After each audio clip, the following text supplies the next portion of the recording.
here at 8:45. The first two escorts to arrive, funnily enough, were our fathers. So, my father like you. In the blood. Definitely. We have the talking stick now. So how are you? I'm good, thank you. Good. You having a good evening? Very nice evening, yes. So the same question to you. What's your roommate like?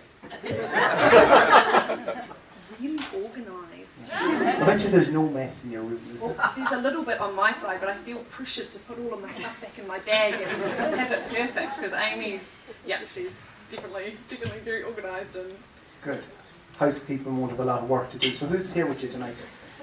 So I've actually had a lot of family turn up, which is wonderful. This is my table down here. So my mum and my dad and all of Dad's brothers and some of their wives and Pat and Anne from Gisborne, from the Irish Society there, and then a few scattered over there. I've got my lovely sister Catherine down the back there and her new husband, James. Yeah. And then my cousin Ryan over there in the white, who's actually single, ladies. Stand up, right? Stand up. Stand up. Stand up. You have to stand up.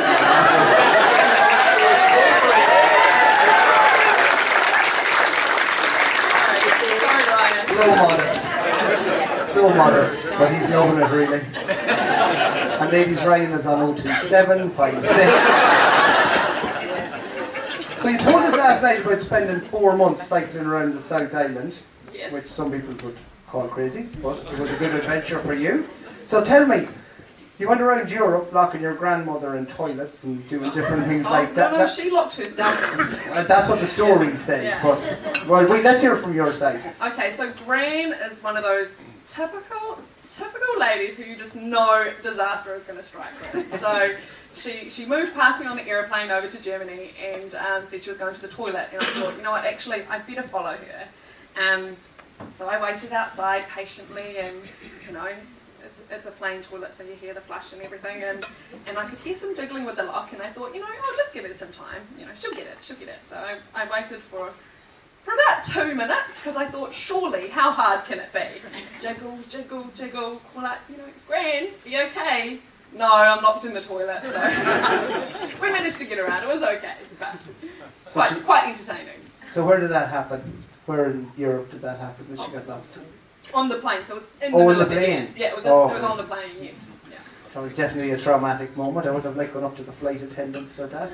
I actually managed to solve it. I'm quite a good problem solver. You know how the lock's got the round bit on the outside, so I just kind of wiggled it and jiggled it, and yeah, we managed to free her without getting anyone involved. So you're one of them children that your parents couldn't hide the biscuits from anywhere. No, they gave me a Swiss Army knife, and yeah. And you just had at it, went on the plane, you've taken old women out of toilets. One of those kids. So when I was reading through your material, one of the things that sprung out to me was worm farming. Okay, yeah. My mum actually, Anne, over there, in Gisborne, she is known as the worm lady. Always in the paper. So yeah, she works for the council, and she's an environmental educator and goes to schools and things like that. So I've kind of picked up everything I know from her and do it with the kids at kindy, and yeah, we collect worm poos and worm wees, and they take it home in bottles and put it on their garden. It's all very nice. I should have brought some along to share with you. Yeah, you should have, definitely. Sorry you've missed that one. I don't think I could have brought that one on here in New Zealand. So welcome to the Worm Lady, so it is.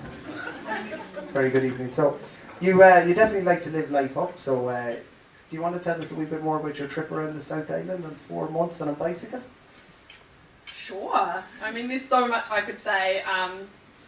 But lots of you are probably thinking, why did I go on a bicycle around the South Island for 4 months? So I was a poor student, didn't have any money, a bike's nice and cheap.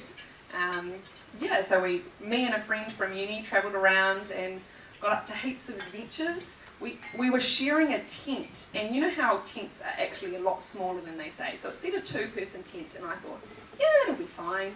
So small, and it wasn't waterproof. So the outside was really good. I checked it online when we bought it. Good rating. It was waterproof. It was good. The floor, on the other hand, was like a thin, almost like a weed matting. So every morning I woke up with a wet sleeping bag. Yeah. Not that sounds bad, but yeah.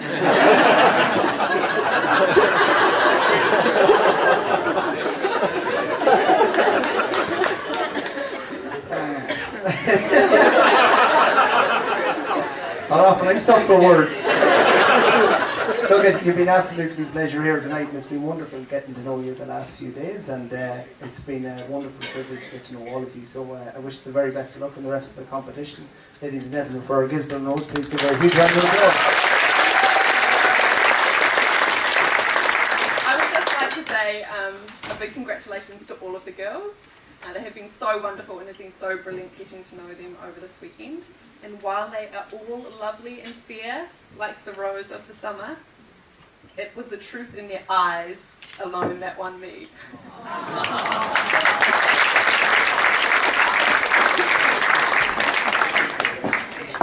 Getting down to the final two, big Gisborne. So, sorry, this gentleman here with us.